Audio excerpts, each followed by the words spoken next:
Welcome back to the Rules of Engagement. Right now, creators up 2-0. We're about to jump into game number 3. Before we do that, let me ask you guys if you enjoyed any of that cool stuff you saw in those last couple of promos. They're all made by fullsail.edu students and stuff. So if you're interested at all in making any type of graphics, any type of video production, or even on the other side, audio engineering, if you want to do 3D animation, whatever it is, all that stuff that is used in video game production and also in esports production for the shows and events that you probably watch on a regular basis, go ahead and go to www.fullsail.edu/MLG. All you have to do is select what program or programs you might be interested in getting educated on. I'll give you more information about the different programs they have there. Of course, it's a great way to get a career that's going to be around forever. I mean, people talk about esports and how long that will last. Well, I can guarantee you, video games are going to be produced for the rest of your life. So go ahead, get yourself a degree in graphics engineering because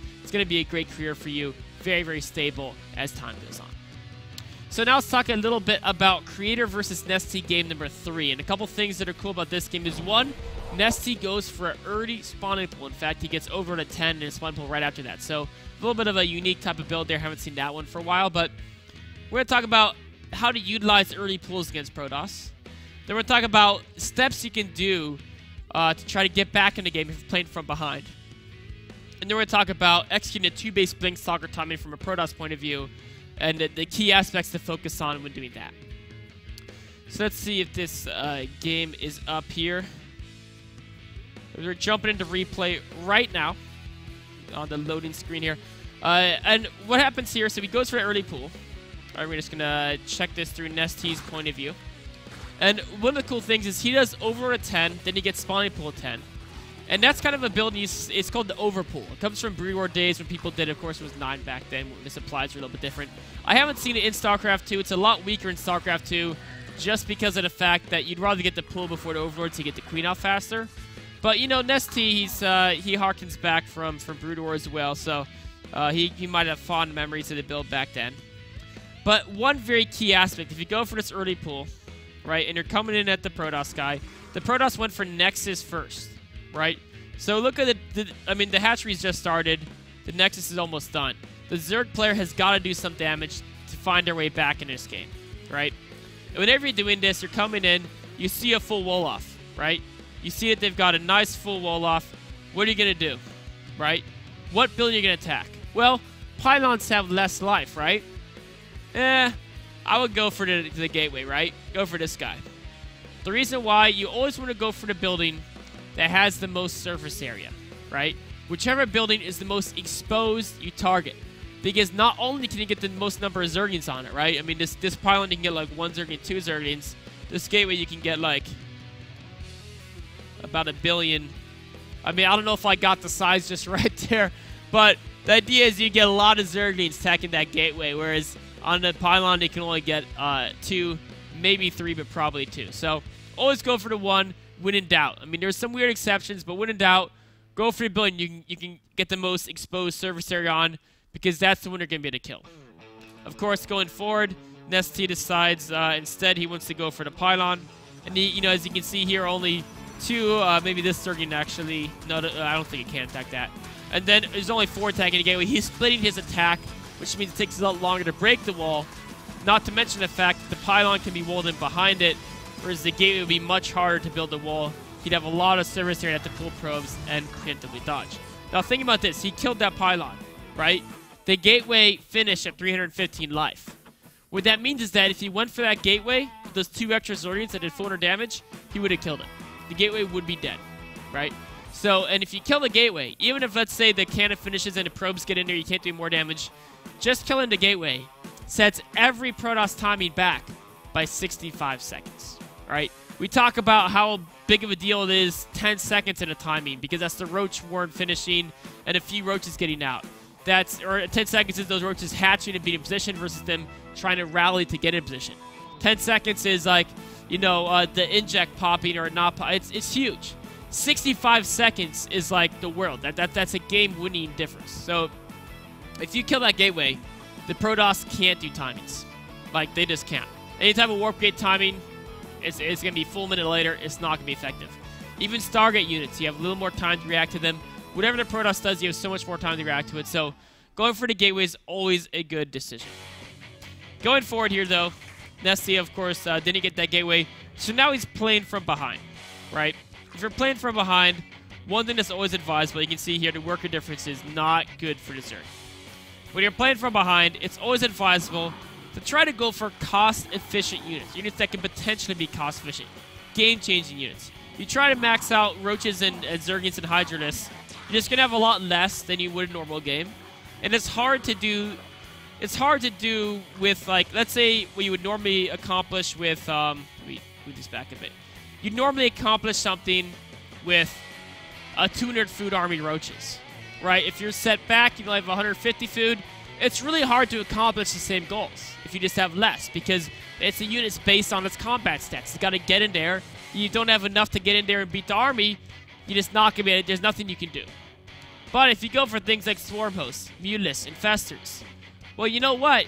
With Great Micro, you probably could accomplish with 8 Mutalisks, another player could do with 12. You know, if you use them really well. We saw that Curious actually earlier today. You did a lot of damage, just a few Mutalisks. So it has the potential to do a lot of damage. Same thing with Infestors. Infestors can potentially be a game-breaking unit.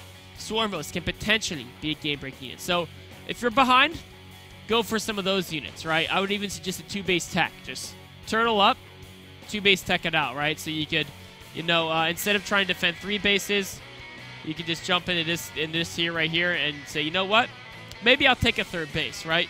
Maybe I've got this base as a Zerg player. I've got these 3 bases. But I'm not going to try to defend them all because I'm behind, and trying to defend 3 locations when you're behind is kind of a lost cause. What I'll do is I'll say, you know what? I'm just going to build a whole bunch of spines right here.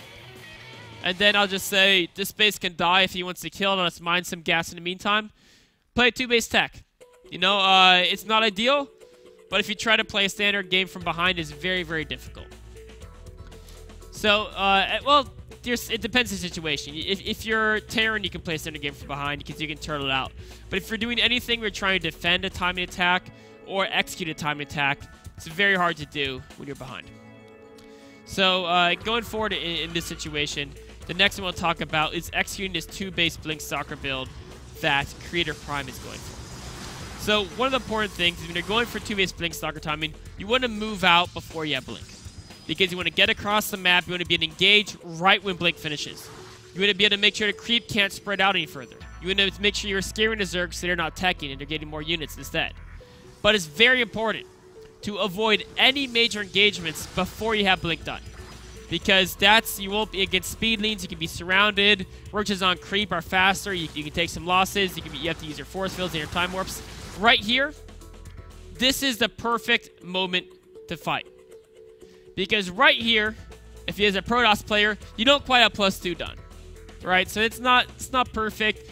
Ideally, you know, the game opened weird. In normal game, hopefully that +2 would be finished by now. But you don't have +2 done yet. But you know what's good? Is that, let me jump back up so you can look at the units.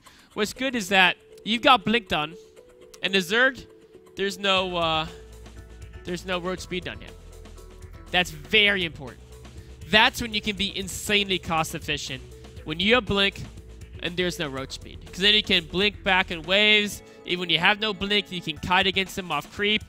There's a lot of tools where you can be very cost efficient. If they have a lot of speed Roaches, they can overrun your Blink Stalkers.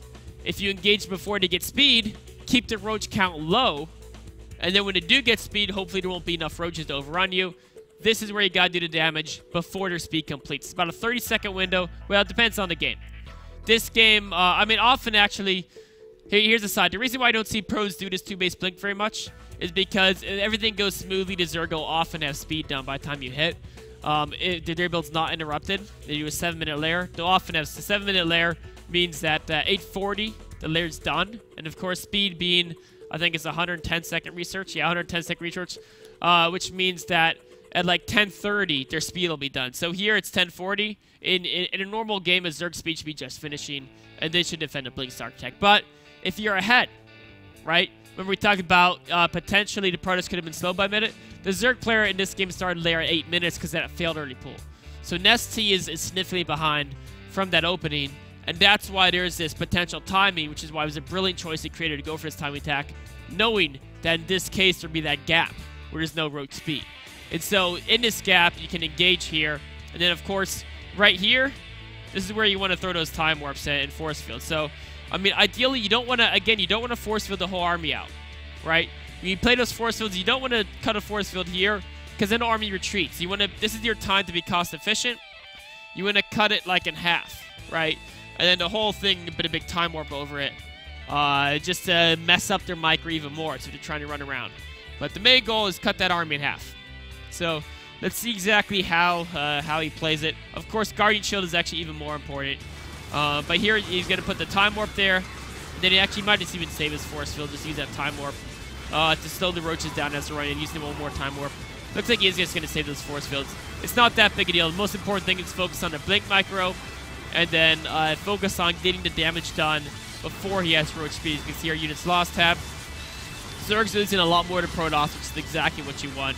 You got to keep that ratio high because once that speed finishes, and maybe even once Burrow finishes, it's going to go the other way. So right now is when you want to engage. Now that speed finishes, this is when it's a little bit tough. But again, let's look at the unit counts. 16 stalkers for 17 roaches. Not all the roaches are even in the battle because they got to rally in. That's where you can be very, very cost efficient because, I mean, now it's even more, there's more stalkers than roaches, right? And stalkers is about twice the cost of a roach. So in a normal game, you'd see a lot more roaches than stalkers.